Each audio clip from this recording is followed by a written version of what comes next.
A semana começou com aliados do presidente Michel Temer garantindo que o Planalto não está preocupado com uma terceira denúncia contra ele.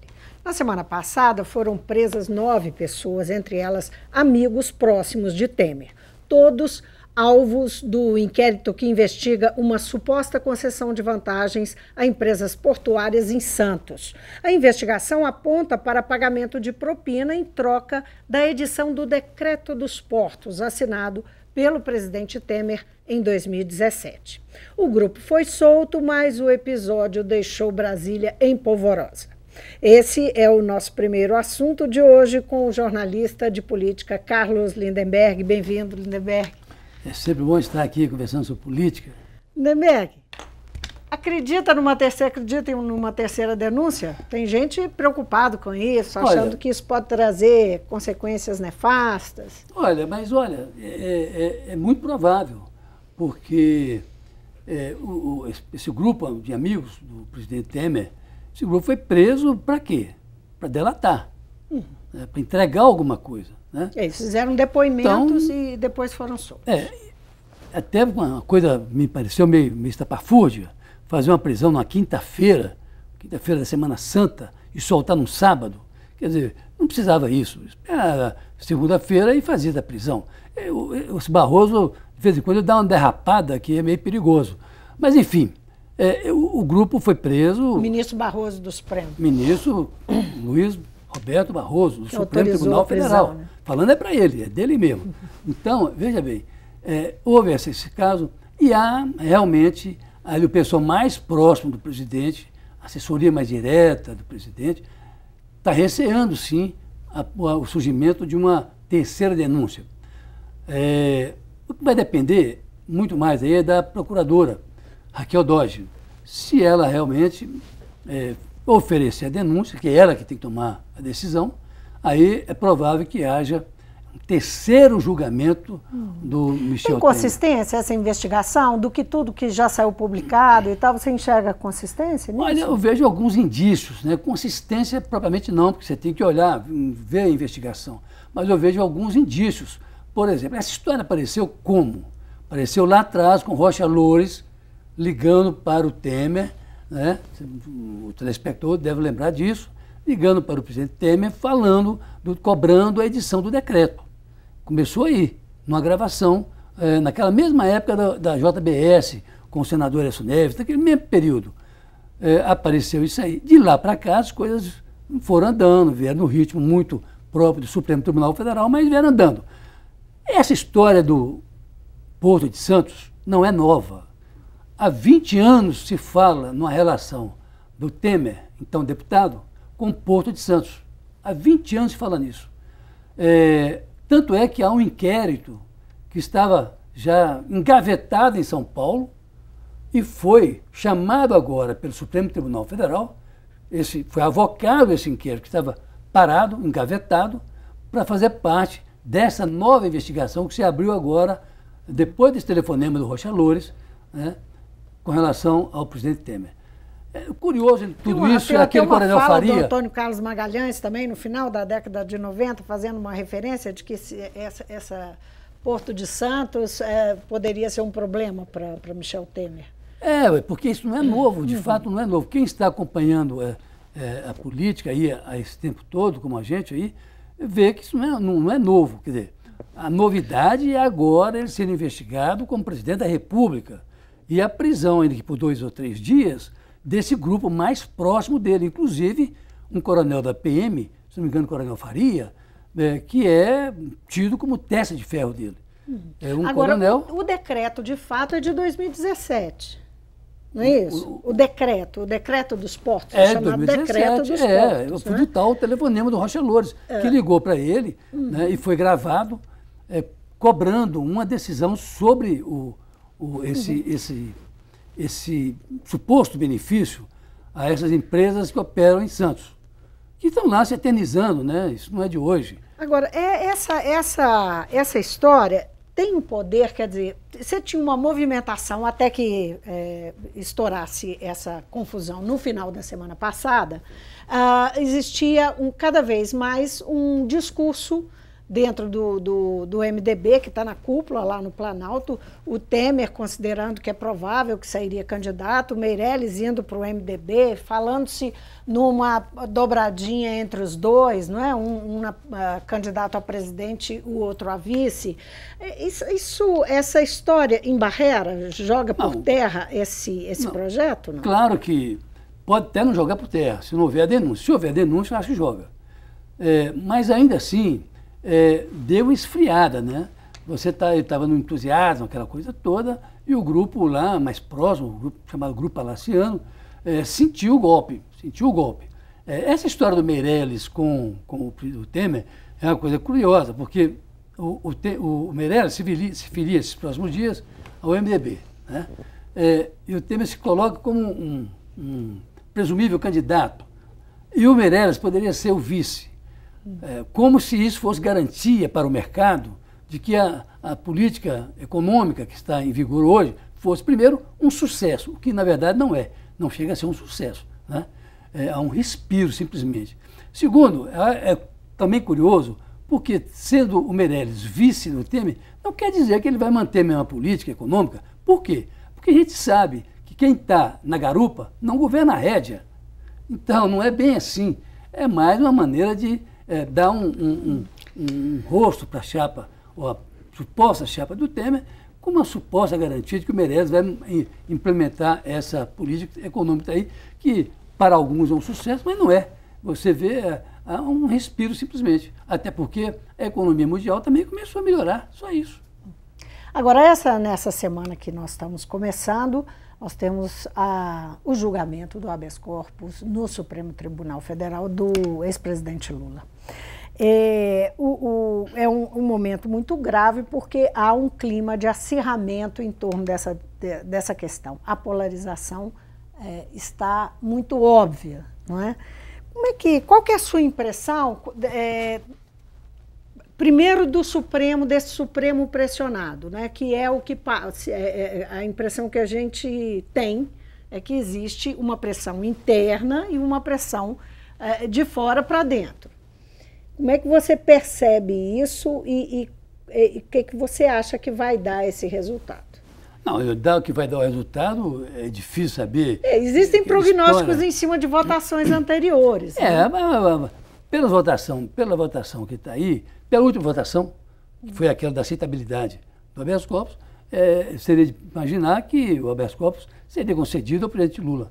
Não, aí seria liminar, do 6-5. Do 6-5. Isso. Não, mantido isso aí, o Lula teria o habeas corpus. Mas ninguém pode garantir isso, porque as coisas mudam. Por exemplo, há uma pressão enorme hoje sobre a ministra Rosa Weber, porque ela seria esse divisor de águas, ela seria o go-overage, ela seria, enfim, quem decidiria essa questão. Não sei se é exatamente assim, não vejo muito assim. O que eu sei é que é uma situação delicada, o país vive momentos de intranquilidade, os ramos estão super acirrados. A presidente do Supremo Tribunal Federal, a ministra Carmen Lúcia, fez hoje um pronunciamento pedindo serenidade ao país, pedindo equilíbrio e o respeito às instituições, não apenas ao Supremo, mas às instituições. Agora, uma serenidade que o Supremo, com o que anda acontecendo lá dentro, ajudou a quebrar. Não? O que acontece é que o Supremo fica exposto aos olhos da nação. Por quê? Porque criar essa coisa de televisionar o julgamento do Supremo. É o único país do mundo onde as sessões do Supremo são televisionadas. Nos Estados Unidos, não pode entrar nem jornalista. Nem jornalista pode entrar nas reuniões da alta corte americana. E por aí vai. Mas você acha que só as transmissões explicam? Explicam porque há uma divergência, né, entre 2 ou 3 ministros, né, sabidamente quais são. Você tem de um lado Gilmar Mendes, de outro lado tem o Barroso, você tem de outro lado o Fux, você tem de outro lado, enfim, o Marco Aurélio. Né? Então, eles começam aquela discussão. O telespectador que está vendo a TV Justiça não sabe o processo, não conhece o processo. É uma linguagem polada, uma linguagem que é evidente que é uma linguagem jurídica. Então, você tem a impressão de que aquilo é uma casa de mãe Joana, dadas as discussões. A última, por exemplo, entre o Barroso e o Gilmar Mendes, né, foi uma coisa horrorosa, horrorosa. Houve uma provocação de Gilmar e o Barroso saiu para cima do Gilmar, só faltou soltar palavrões naquele negócio. Então, tudo isso pesa sobre o Supremo Tribunal Federal. Mas é preciso entender que sem o Supremo vai ser muito pior. Agora, essas convocações, mobilizações de parte a parte, que estão preocupando a ministra, né? Porque, na verdade, isso certamente está pesando. Quando ela fala em serenidade, ela está preocupada com essas manifestações que vêm aí, essas mobilizações que, na verdade, já começaram, mais tímidas, mas já começaram. Você acha que isso pode ser um estupim para uma nova movimentação nas ruas? Veja bem. Como nós tivemos? Veja bem. Nós tivemos em 2013, em junho de 2013, uma grande manifestação, a maior manifestação que se tem notícia nos últimos anos. Né? E como é que começou isso? Com a repressão da Polícia Paulista em cima daquele movimento lá do Sem Catraca. Né? Passe livre. Em cima daquilo que começou. Uma repressão desmedida da polícia em cima dos garotos, e a partir dali explodiu tudo. Tinha aí aquele ambiente de Copa do Mundo, de confederação, aquela coisa toda, explodiu. O perigo que a gente corre, é bom que as pessoas que estão nos assistindo atentem para isso. O perigo que a gente corre é de um provocador, é de alguém que vai lá para tumultuar, para de repente sacar uma arma e dar um tiro em alguém. Nós já tivemos episódios desse tipo que jogaram a história do país no fundo do poço. É preciso que haja serenidade. Ninguém é contra a manifestação pela manifestação. Aí você não pode admitir, por exemplo, o assassinato da Marielle, no Rio de Janeiro. Você não pode admitir, é inaceitável, não pode admitir o ataque à caravana do presidente Lula. Isso não é maneira de fazer política. Esse radicalismo tem que parar. As pessoas podem manifestar? Claro que podem manifestar. Devem manifestar. Devem expor seu ponto de vista, mas não tem o direito de perturbar a vida do país. Tem uma violência política aí num processo de crescimento? A gente precisa temer isso? Eu acho que sim, porque as coisas vão crescendo.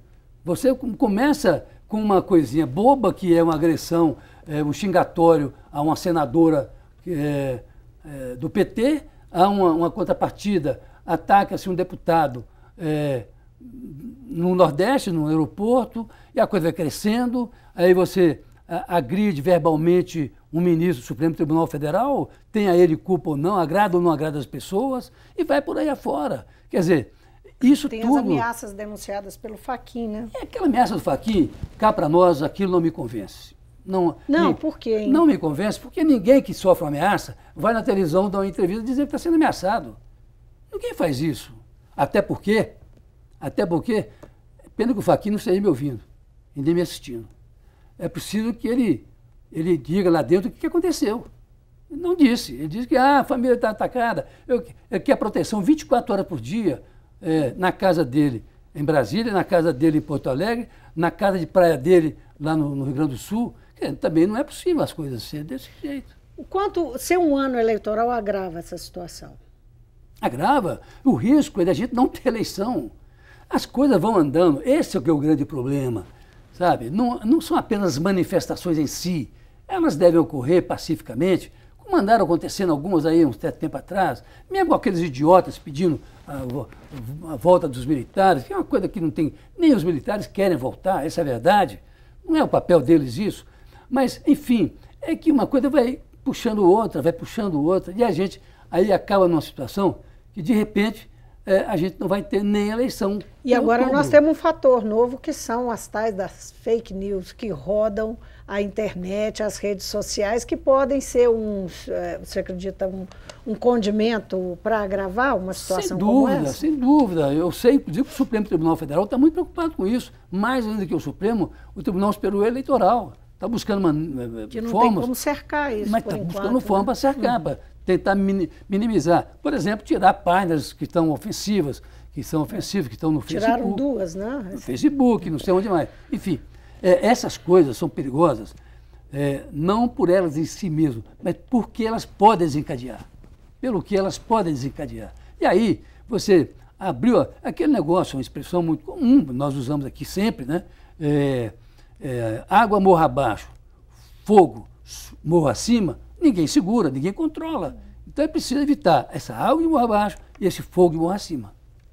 Bom, o que o Supremo também decidir vai influenciar muito esse ou aquele movimento, né? Veja bem, em relação à liberdade ou prisão do Lula. Né? É notório que o Supremo está dividido. Tem lá as pessoas, o Supremo, desde aquela decisão de 2016, né, de 6-5, nota-se, o Supremo não vota coeso, né? Não há uma coesão nesse sentido. Talvez pela origem das pessoas que estão lá compondo o atual plenário do Supremo. Mas veja só, essa divisão do Supremo reflete de alguma forma também a divisão do país. O país está absolutamente dividido. Você tem os bons e os maus. Cadê? Não pode ser desse jeito. Você acha que pode ter diferença? Um habeas corpus negado, um habeas corpus aceito, o que vai acontecer? Quer dizer, reações contrárias a ambas as decisões, claro, a gente sabe que, claro, que vão porque ocorrer. O país está dividido. Mas você acha que pode ter diferença? Trazer mais acirramento? Não acho. Acho que tanto o lado que torce pelo ex-presidente Lula, quanto esse vem para a rua, MBL, esse grupo de direita que tem aí, acho que eles não conseguiram ainda, essa aqui é a questão interessante, é que nenhum dos dois conseguiu ainda chegar naquele grupão, diríamos, o centro de tudo isso. Quem decide o voto, o centro de convergência de tudo isso. A eleição, quem né? decide. Eles não conseguiram chegar, nenhum nem outro.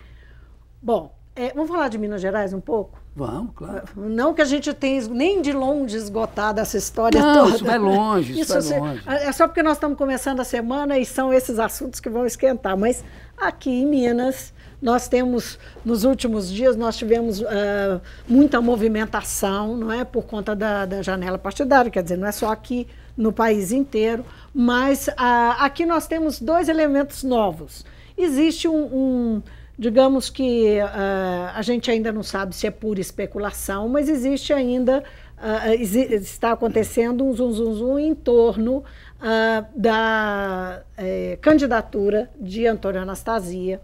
Sim. Não é? E do outro lado... E do outro lado, a de Pimentel. É a dicotomia de sempre, né? Sim. É polarização a Dona Anastasia, de sempre. só para explicar, a Dona Anastasia é que não estaria certo que ele vai ser candidato, porque não teria surtido o efeito esperado. E, por outro lado, Pimentel, porque teria que deixar a mulher dele se candidatar para buscar foro privilegiado. Enfim, eu queria que você analisasse essa possibilidade, esse cenário, essa descrição desse cenário. Pelas informações que a gente tem de conversar e tudo mais, veja só, eu acho que o senador Anastasia está pressionadíssimo, porque se ele não for candidato, quem é que será o candidato do PSDB aqui em Minas? Não tem. Na verdade, não tem nenhum nome que possa aglutinar o PSDB e aquelas forças satélites ao PSDB, né? O PP, o PR, enfim, PR não.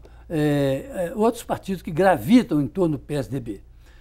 O Anastasia teria essa condição de juntar tudo nisso. E ele está sendo pressionado, por quê? Porque eles disseram para ele o seguinte, olha, se o senhor não for candidato, não vai ter PSDB mais em Minas Gerais, porque há uma evasão de deputados, né, tanto federais quanto estaduais, do PSDB, não tendo o PSDB um candidato que possa ser competitivo. Ponto. Então, eu acho que a Anastasia, embora tenha jurado, né, que não viria a ser candidato, ele dificilmente escapará dessa cilada que armaram para ele. Isso foi uma cilada que armaram para ele, inclusive com o apoio do Geraldo Alckmin, né, que quer um palanque forte com a Anastasia aqui.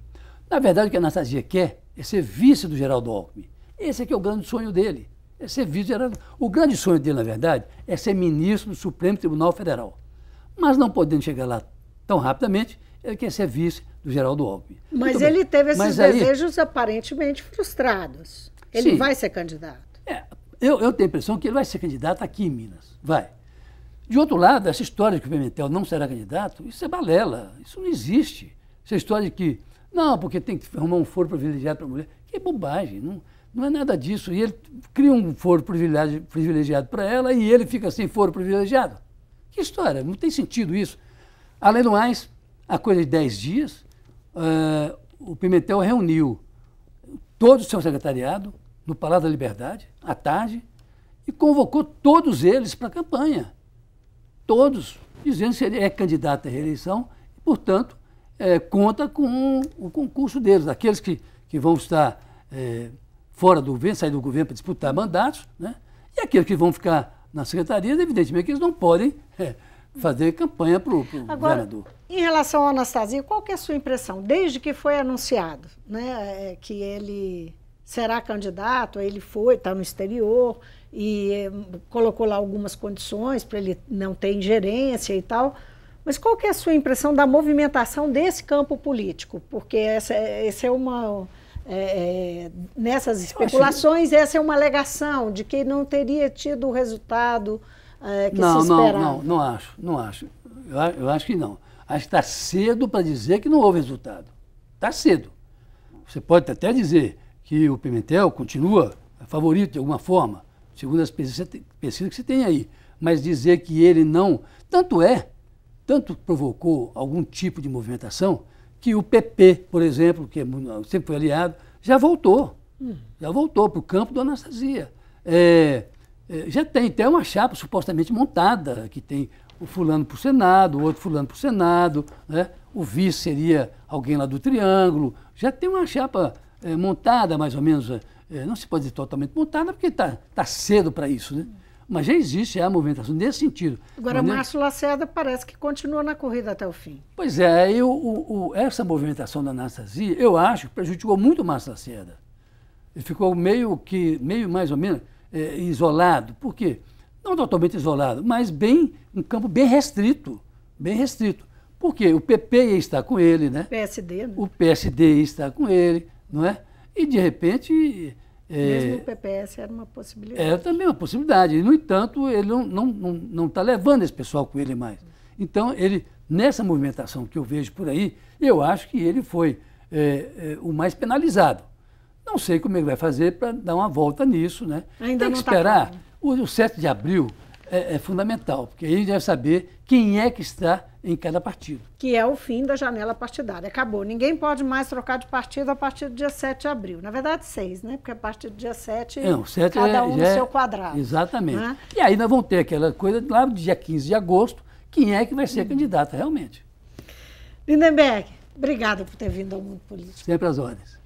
Eu conversei com o jornalista político, comentarista de rádio, jornal e TV, Carlos Lindenberg, sobre 3 assuntos que estão na pauta, pelo menos dessa semana, de forma forte. Uma questão da perspectiva de uma terceira denúncia contra o presidente Temer por conta do decreto dos portos. Uma segunda que é o julgamento, um segundo assunto que é o julgamento do habeas corpus do ex-presidente Lula no STF e a mobilização que isso causa. E, por último, uma série de especulações em torno das candidaturas ao governo do Estado, tanto do governador Fernando Pimentel, quanto do ex-governador e senador Antônio Anastasia.